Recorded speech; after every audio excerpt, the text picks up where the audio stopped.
Story 1. The sparks that fell from the sky that night at the Lakeland Festival weren't normal fire. I know because they left perfect hexagonal burns in the grass where they landed, burns that still glow faintly under blacklight. I know because I watched those same sparks consume Jeremy Mason whole when he tried to collect one as evidence. It started as a perfect Florida evening, the kind where the November air sits light on your skin, and the sunset paints everything in soft oranges and pinks. The festival was in full swing, music thumping through massive speakers while thousands of people danced and laughed, completely unaware of what was about to happen. I saw them first, 3 orange lights arranged in a chevron formation, hovering over the Tampa area. At first I thought they were festival drones or maybe some elaborate light show, but then they started to move. Not like any aircraft I'd ever seen, but in tight, impossible circles, leaving trails of golden sparks in their wake. The lights spun and twisted, sometimes forming perfect figure eights that hung in the sky, like neon after-images. "Hey, look up there." I grabbed the nearest group of people, maybe 20 festival-goers, their faces painted with glow-in-the-dark patterns that suddenly seemed grotesque in the orange light from above. They all turned, drinks forgotten in their hands, as the lights began their dance. That's when we heard the jet. The roar of military engines cut through the festival music as an F-16 screamed across the sky, pursuing the lights. But watching that jet chase the UFO was like watching a turtle chase lightning. The lights moved so fast, they seemed to break physics itself, covering miles in split seconds while maintaining those perfect geometric patterns. The jet pilot must have been incredible, pushing their craft to its absolute limits, trying to keep up. But the lights, God, they were toying with it. They'd let the jet get close, then spiral away in impossible curves that should have torn apart anything made of ordinary matter. Jeremy was the first one to notice the sparks weren't disappearing when they hit the ground. "They're still burning," he said, pointing to the grass where golden motes glowed like fallen stars. Before any of us could stop him, he reached down to touch one. The spark jumped to his finger like it was alive. For a moment, Jeremy's whole body lit up from within, his skeleton visible through his skin like some horrible X-ray. He didn't even have time to scream before the light consumed him, leaving nothing but a hexagonal burn in the grass and the lingering smell of ozone. Panic erupted. The festival lights went dark as power failed across the grounds. In the chaos, I watched the chevron of lights dive straight toward the earth, disappearing behind the tree line. But others later told me they saw the lights split apart, dance around each other like some rehearsed performance, then rejoin before shooting away faster than anything human-made could follow. The military tried to cover it up, of course. The official story was that Jeremy Mason never existed. The hexagonal burns were blamed on vandals with blowtorches. The 20 witnesses all told different stories. Some claimed mass hysteria, others swore it was just drones. A few checked themselves into psychiatric care. But I know what I saw. I've got the photos, even if they just show streaks of light. I've got the recordings of the jet's sonic booms. And I've got the small vial of soil I collected from one of those hexagonal burns, soil that sometimes moves on its own when no one's watching, forming tiny geometric patterns that hurt my eyes to look at. The UFO investigators still call sometimes, asking for more details. I tell them what I can, but I leave out the part about Jeremy. I leave out how the lights seem to react to our attention, how they performed for their audience before taking one of us. I leave out my growing certainty that they weren't just showing off. They were shopping. Last week, I saw 3 orange lights arranged in a chevron over Tampa again. They moved in those same impossible patterns, trailing sparks that called to something deep in my bones. This time, though, I didn't tell anyone to look up. This time, I ran, because now I know those lights aren't visitors from another world. They're not aliens studying us or military experiments gone wrong. They're something worse. They're hunters, and we're not their prey. We're their entertainment. The burns in the festival grass are still there, forming a perfect geometric pattern visible from above. Sometimes, late at night, they pulse with a faint orange glow, and if you stand in the center of that pattern and look up at just the right moment, you might see 3 lights in the sky, waiting to put on another show. Just don't watch for too long. Don't let them know you're paying attention, and whatever you do, don't try to catch their sparks. Jeremy Mason learned that lesson for all of us. The empty grave his parents visit every Sunday proves it. And somewhere out there, past the stars we think we know, something is still playing with whatever's left of him, teaching him new ways to dance in impossible patterns across an alien sky. Story 2. What Changes in the Dark. 27 years later, I still check the shapes of planes at night, looking for ones that don't quite match what they're pretending to be. My therapist says it's paranoia. The medication helps most days, but she wasn't there on Highway 57 that autumn night in '95. She didn't see what happened to Dave. We were 16, stupid with youth and that particular brand of rural boredom that makes kids do dumb things like walk down empty highways at midnight. The moon hung full and bloated above the cornfields, turning the withered stalks into armies of twisted shadows. Dave and I were headed east, from Gratiot County to Saginaw, more to have somewhere to go than any real destination. I saw it first, a yellow light floating above the northeastern tree line. In town, you might mistake it for a street lamp, but out here in farm country, artificial light was as rare as common sense. Dave thought it was a helicopter at first, but helicopters don't move like that. Helicopters don't pulse with their own inner light. As it drifted closer, we could see it clearly.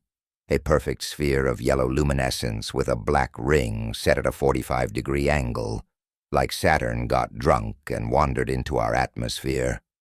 The ring wavered as the sphere rotated, creating patterns that made my eyes water when I tried to focus on them too long. "Let's get closer," Dave said, already running toward where the object would cross the highway. That was Dave, always running toward strange lights in the dark. I followed because that's what friends do, even when every instinct screams to run the other way. We got close enough to see that there were no seams, no windows, no hint of mechanical construction. Just that impossible smooth surface and the undulating ring, both glowing with a light that seemed to come from everywhere and nowhere at once. Dave started yelling at it, waving his arms like he was flagging down a taxi. That's when the car appeared behind us, headlights cutting through the darkness. The driver slammed on their brakes, tires screaming against asphalt as the vehicle skidded onto the shoulder. Through the windshield, I could see their faces tilted upward, mouths hanging open at the impossible thing above us. "You see it too?" Dave shouted, relief in his voice at having more witnesses. Then it happened. The sphere's light winked out like a switch had been flipped, but we could still see its silhouette against the moon. What followed defies explanation. The object seemed to fold in on itself, its surface rippling like liquid metal. The ring twisted in ways that hurt my brain to watch. It was reshaping itself, but not into anything natural. The new form was wrong, like something a child might draw if asked to imagine a plane, but had never actually seen one.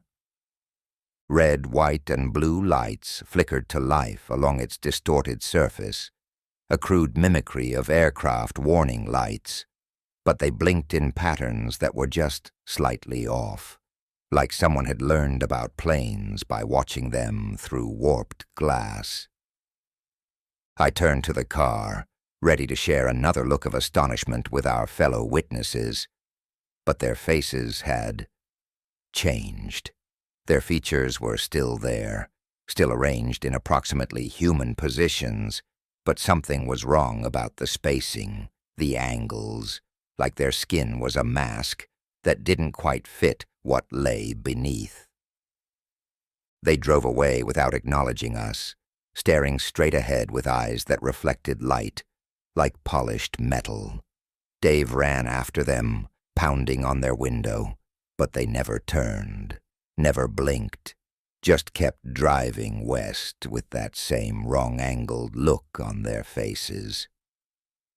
"Did you see that?" Dave asked, his voice shaking. "Their faces." He never finished the sentence. Above us, the thing masquerading as a plane suddenly dropped altitude, hovering directly over Dave.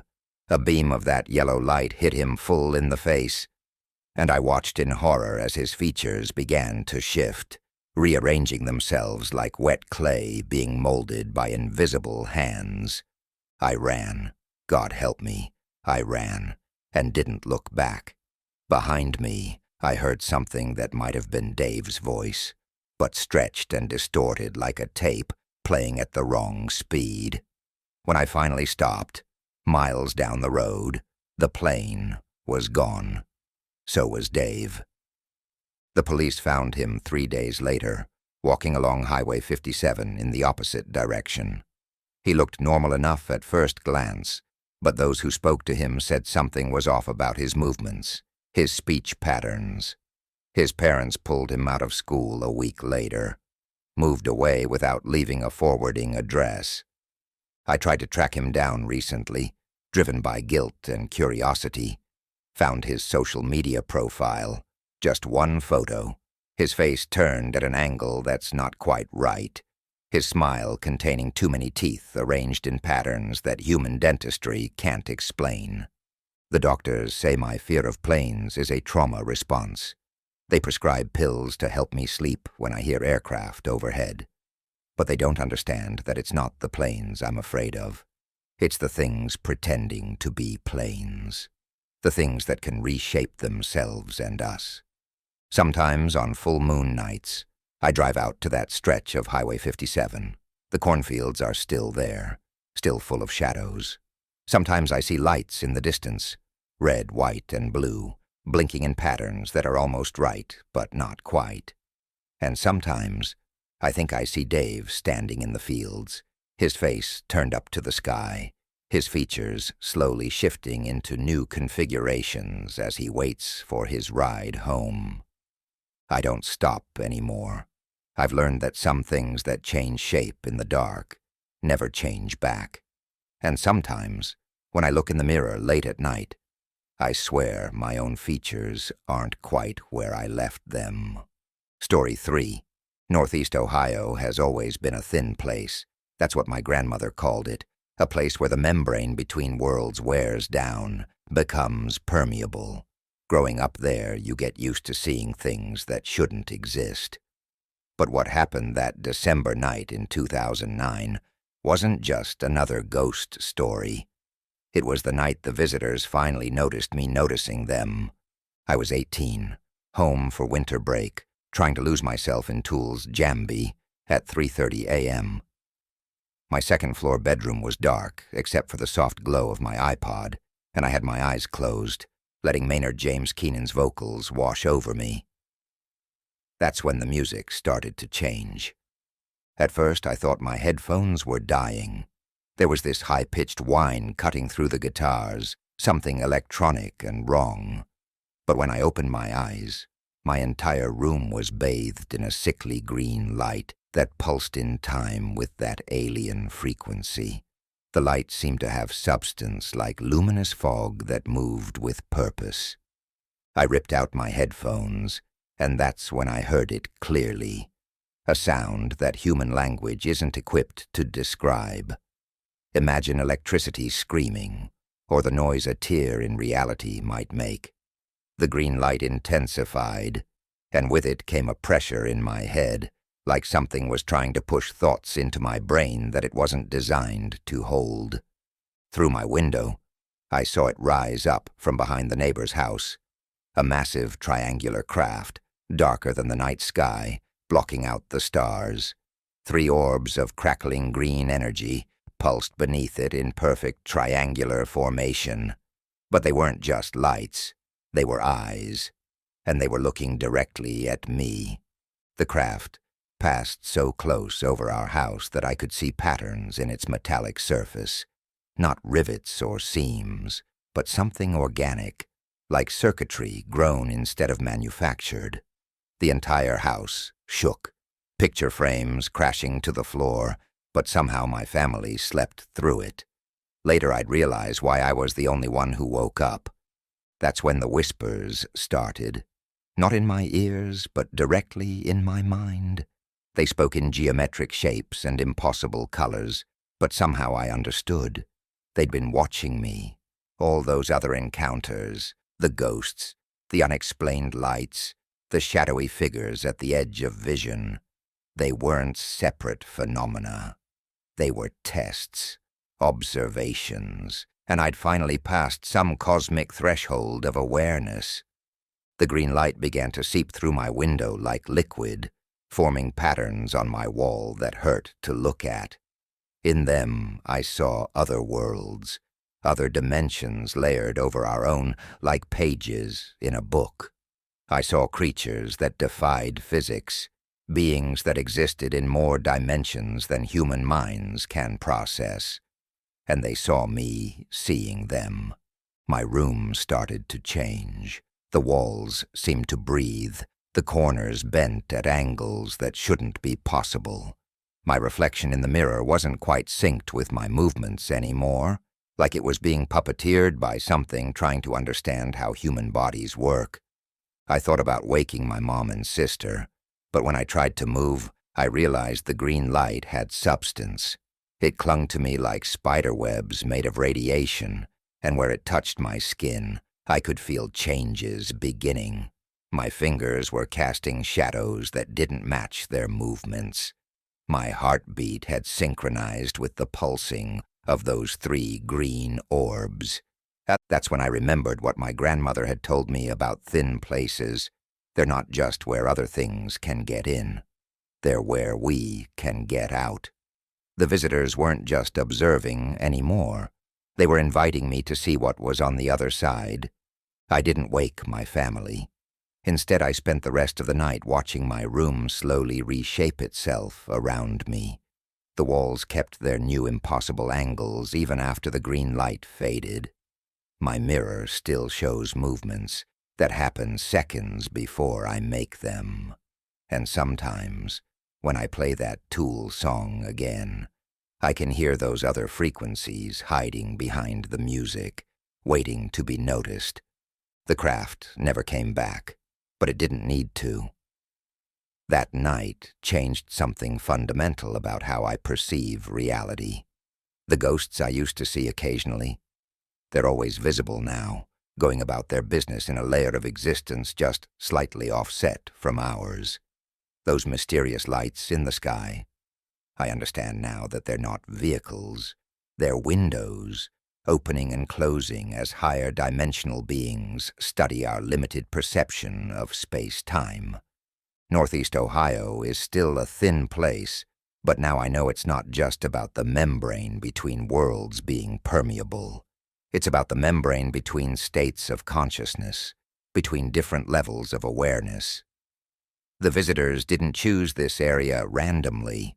They chose it because something about this land amplifies human potential for perceiving what lies beyond our comfortable, 3-dimensional existence. I still live here, still witness things that defy explanation, but I'm not afraid anymore. The green light changed something in me that night. Sometimes I catch glimpses of my true form in reflective surfaces, something with more angles than a human body should have, casting shadows that move independently of light sources. My family thinks I was just sleep-deprived, that I imagined the whole thing, but they don't see how their own shadows sometimes bend the wrong way, how their movements leave tracers in dimensions they can't perceive. They don't notice how the geography of our neighborhood shifts subtly when no one's watching, streets reconnecting in patterns that mirror that triangular craft's surface markings. Last week, I heard that same electric whine cutting through my music again. But this time I didn't take out my headphones. This time, I let it in. The changes are spreading faster now, reality bending around me like paper in cosmic winds. Soon I won't need the thin places anymore to see what lies beyond. Because I'm becoming a thin place myself. And sometimes, late at night, when I play jambi again, I swear I can hear something playing along, adding new frequencies, new dimensions to the music. It's teaching me to sing in geometries that human vocal cords shouldn't be able to produce. Teaching me to reach through the spaces between spaces. They're still watching, those 3 green eyes. But now I'm watching back, and what I'm seeing, well, that's why I'm telling you this story. Because once you start noticing the thinness of reality, it starts noticing you back. And it's so much bigger, so much stranger than we ever imagined. Just be careful if you ever visit Northeast Ohio. And if you hear music that sounds like it's coming from another dimension, maybe don't close your eyes. Story 3. They never found Sarah's body. The rangers said she must have fallen from Enchanted Rock's steep face in the dark, but I know better. I know because I saw what happened when she played their game. I know because sometimes, on clear nights, I still see flashes of blue light in my peripheral vision, still hear that metallic clicking sound that came from the woods, still feel the residual burn on my retinas from that final flash of light that took her. It started as a normal camping trip in December 2010. Sarah and I had picked a spot about a quarter-mile west of Enchanted Rock, close enough to see its massive granite face looming against the star-filled Texas sky. We'd spent the day hiking, our muscles pleasantly sore as we settled in to stargaze. The first warning came around 9 p.m. I noticed certain stars weren't behaving like stars should. They moved erratically, bouncing and fluttering like fireflies caught in invisible webs. One particularly bright light hung low in the southeastern sky, pulsing with an intelligence that made my skin crawl. Sarah was the one who suggested trying to communicate. "Hey, flash your light at it," she said, passing me her high-beam flashlight. "Let's see what happens." God, I wish I'd never taken that flashlight. The moment I flashed it at the strange star, everything changed. The light began to rise, climbing higher into the sky with deliberate movement. When I stopped flashing, it plummeted earthward. Flash on, it rose. Flash off, it fell, like it was playing with us, teaching us the rules of its game. "Do it again," Sarah whispered, her voice filled with wonder rather than the fear she should have felt. I did it again, and again. For 30 minutes we played this cosmic game of call and response, drawing the light nearly directly overhead before it finally sank below the horizon. We should have left then, should have packed up our tent and hiked back to the car, no matter how dark it was. But we stayed, drunk on the excitement of what we thought was first contact. Around 1 a.m., the real show began. A hexagonal pattern of light appeared atop Enchanted Rock, impossibly bright and perfectly geometric. As we watched, it split into 6 bars of light that began moving across the rock face with impossible speed and precision. One traversed the entire mile length of the rock in seconds. Another scaled the sheer 500-foot face, faster than any climbing equipment could allow. The lights moved with purpose, illuminating trees as they passed, creating shadows that seemed to move independently of their source. Then they turned toward our campsite, and I saw Sarah's face in the harsh blue-white glare. She wasn't afraid. She was smiling. "We have to communicate back," she said, reaching for the flashlight. Before I could stop her, she started signaling. One of the light bars immediately responded, mimicking her pattern. Then another joined in, and another. That's when we heard the sounds from the woods around us. Metallic clicks and scrapes, like something mechanical trying to mimic organic movement. Blue light flickered between the trees, casting shadows that suggested shapes that shouldn't exist in nature. I dragged Sarah into the tent, but she wouldn't stop watching through the thin fabric as flashes of blue light danced across it. The sounds got closer, accompanied by a low humming that made my teeth vibrate. Sarah kept whispering, "They're trying to teach us something. Don't you see the pattern?" I must have fallen asleep despite my terror, because I woke suddenly at 3:30 a.m. The tent was illuminated from outside by a steady, rotating light. Sarah was sitting up, her silhouette stark against the tent wall, watching something through the fabric. "Look," she breathed, unzipping the tent before I could stop her. There it hung, maybe 500 feet above the rock, a massive disc with 12 lights arranged around its circumference, spinning counterclockwise.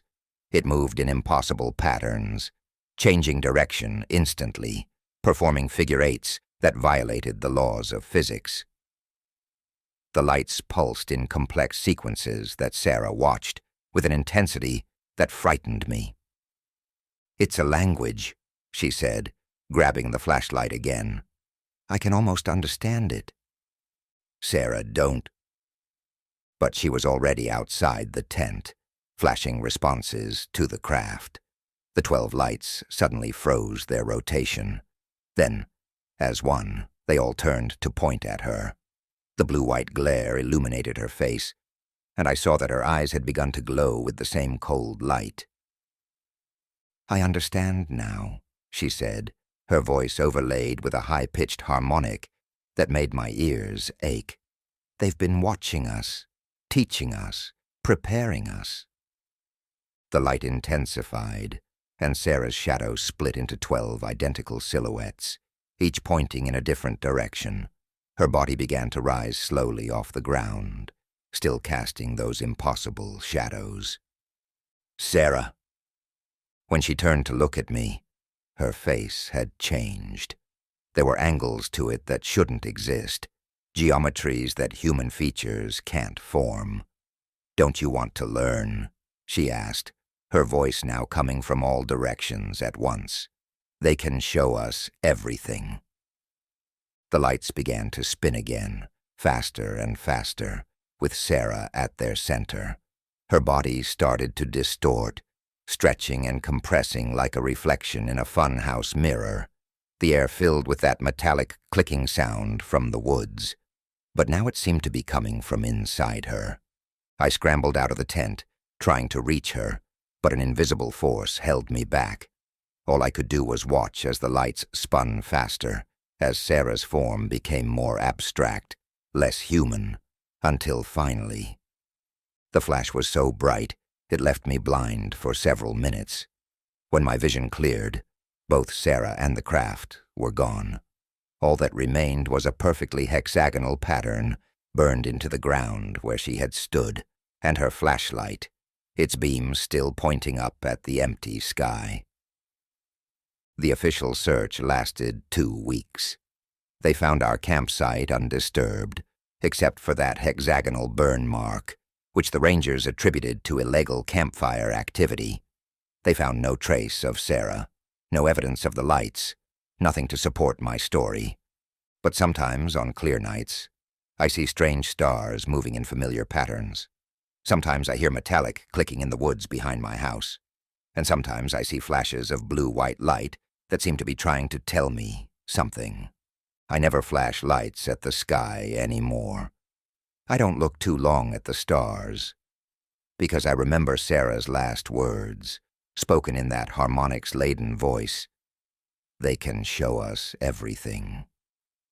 I'm afraid she was right, and I'm more afraid that one day she'll come back to show me, too. Story 4. They found Grandpa Carl's journals last week, hidden in a locked box in his attic. Among his war memorabilia and old photographs was a leather-bound notebook, its pages filled with careful documentation of what really happened during that camping trip in northern Ontario. What he saw in those woods changed him forever, and now I understand why he spent his final years obsessively monitoring shortwave radio frequencies and teaching us German just in case. It was 1974 when he took his 5 kids camping in their old VW bus, my father among them. The location wasn't on any map, just a nameless lake deep in the Ontario wilderness. In his journal, Grandpa wrote about how perfect it seemed at first. Too perfect. No insects, he wrote in his precise handwriting. No birds, no animals. The water is clear, but nothing lives in it. The children swim, but create the only ripples I've ever seen on its surface. This place is dead, but not naturally so. Reading his accounts now, the warning signs were obvious. The complete absence of wildlife, the strange metallic taste in the lake water that the kids complained about. The way sound seemed to die in the air, absorbed by something unseen. But it was the nights that truly terrified him. The stars are wrong, he wrote on the 3rd night. They move in patterns I've never seen before, and sometimes they simply vanish, as if something massive is passing between us and them. Then came the 4th night. My father had to use the bathroom, so Grandpa took him into the woods with a flashlight. That's when everything changed. His writing becomes shakier here, the German phrases mixing with English as his composure cracked. Mein Gott, it's just like the reports from 45. The disc-shaped craft, the 3 lights, exactly as described in the files they made us burn before surrender. But this is impossible. We destroyed that technology. Unless... They watched from the bushes as the craft landed in a clearing. Military vehicles arrived, Canadian forces, heavily armed. But it wasn't the Canadians that made Grandpa's hands shake so badly he could barely hold his pen. It was the 3 figures that emerged from the craft. The 2 soldiers wore armor, unlike anything current, black material that seemed to absorb light. But it was their commander that froze my blood. That uniform, that hat. I recognized it immediately. It was identical to the ones worn by Project Schwarz-Sonne. We shut that program down in 44. We executed everyone involved. How can they be here? The next passages are almost incomprehensible, German and English blending together in paranoid rambling about Die Überlebenden, the survivors, about hidden bases under the ice, about technology that was never supposed to exist, about deals made in the dark years after the war. But it's his account of the conversation he overheard that truly haunts me. The peace terms weren't between nations. They were between worlds. The German he heard wasn't quite right. The grammar twisted in ways that made the meaning shift like mercury. They spoke of Die Heimat, the homeland, but the coordinates they mentioned didn't correspond to any location on Earth. When the commander turned toward their hiding spot, Grandpa saw his face in the strange light from the craft. His eyes, he wrote, Gott im Himmel. His eyes were just like the lake, clear but lifeless. Nothing human has eyes like that. They fled back to camp, and Grandpa invented an illness to cut the trip short. But before they left, he noticed something that made him bundle everyone into the VW bus in such a hurry that they left half their equipment behind. The lake had dropped 6 feet overnight, revealing structures of black metal beneath its surface. The final pages of the journal are filled with coordinates, frequencies, and coded phrases in German, star charts with impossible configurations, sketches of technology that shouldn't exist, and warnings, page after page of warnings. They never left. The war never ended. It just moved underground, underwater, into spaces we can't see. The lakes are their windows, the dead zones their doorways. They're still here, watching, waiting, planning something that makes the old wars look like children's games. The journal ends with a single sentence in German that chills me to my core. Sie kommen durch das Wasser. They come through the water. Last month I visited that lake. It took weeks of research to find it, following Grandpa's cryptic directions. The area is restricted now, surrounded by military fences and warning signs about watershed protection. But from the hill overlooking it, I saw why. The lake is gone, replaced by a massive concrete structure painted to look like water from above. As I watched, a circular hatch opened in its center, and something rose from beneath, something that made the stars above it shift and vanish. I took pictures, but when I developed them, all I got was blank film and 3 parallel scratches across each negative. The strangest part? When I got home, I found a business card in my pocket that I know wasn't there before. It's black, with no text, just coordinates for another lake and a single line in perfect German. Das Wasser ist nur der Anfang. The water is only the beginning. Sometimes at night, I hear Grandpa's old shortwave radio turning itself on, scanning frequencies no modern station uses. Through the static, I catch fragments of German that doesn't quite follow normal grammar rules, spoken in voices that sound almost human. Almost. And lately I've noticed that the water from my taps tastes metallic, and there are no birds singing in my neighborhood anymore. No insects, no animals, just like that lake in 1974. Just like the silence before they arrive. Story 5. What we all saw.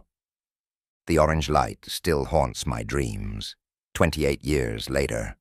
Some nights I wake up tasting copper, my phone clutched in my hand like I'm still that terrified 10th grader in rural Tennessee, trying to convince someone, anyone, that what I was seeing was real. But what happened after that night? What happened to everyone else who saw it? That's the part I've never told anyone until now. It started as a typical evening in 1994, 50 miles outside Memphis, where the darkness between streetlights could swallow you whole. I was on the phone with Mike, talking about nothing important, when I saw it through my bedroom window. An orange light hovering above the tree line across the field from my house. At first I thought it was a plane, but planes don't hang motionless in the air like that. Don't pulse with a light that seems to breathe. Don't slowly sway back and forth like a pendulum counting down to something. "Mike," I said, "get on your mom's line and call the airport. There's something weird in the sky." The object was football-shaped, about the size of a tic-tac from my perspective, but distance plays tricks in the dark. It could have been massive and far away, or smaller and closer.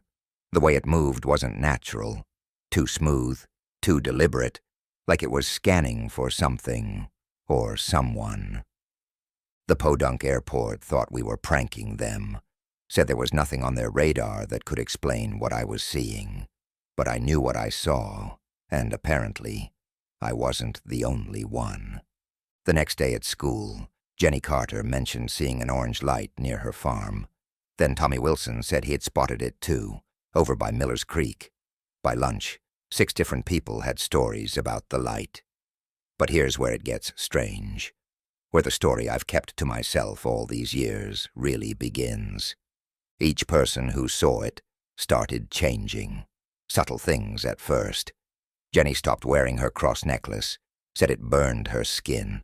Tommy, who'd never scored above a C in his life, suddenly aced his physics test with answers that made our teacher pale. They all developed a slight tic. Their heads would tilt exactly 45 degrees when they heard certain sounds, like they were listening to something the rest of us couldn't hear. A week after the sighting, I overheard them talking behind the gym. They were speaking English, but wrong somehow, like they were translating their thoughts from another language. They were discussing coordinates, times, something about a convergence.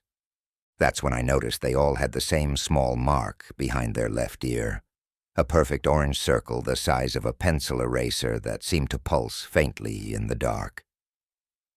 Mike was the last to change. We were on the phone again, just like that first night, when he suddenly stopped mid-sentence. "Do you hear that?" he asked. His voice had become flat, emotionless. "They're calling us back." The next day, all 7 of them were gone. Their parents were hysterical. The police, baffled. They'd each left identical notes. The orange light showed us where to go.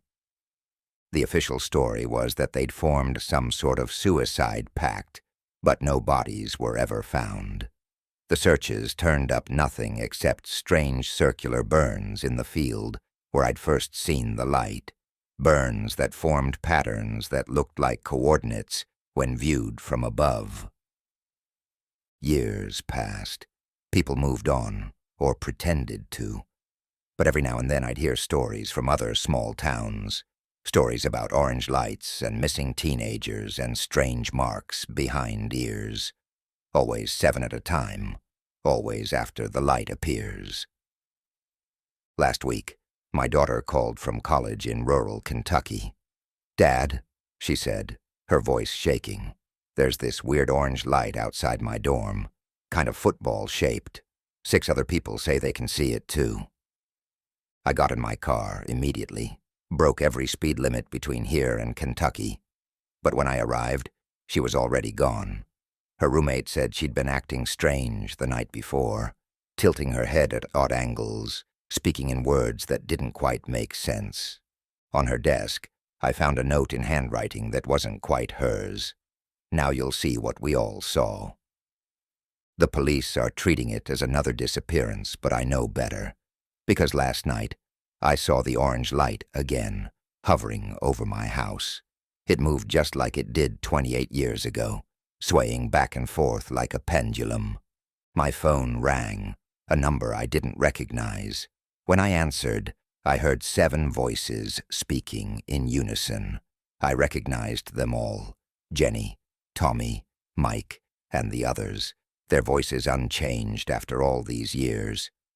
And among them, my daughter's voice, speaking words that made my head hurt and my ears bleed. "The convergence is almost complete," they said. 7 by 7 by 7. "Look behind your left ear, Dad. You've had the mark all along. You just couldn't see it until now." As I reach up to touch that spot, I feel something warm and circular, pulsing like a tiny orange sun beneath my skin. And outside my window, the light is swaying closer, calling me home, calling me home, calling me home, calling me home, calling me home.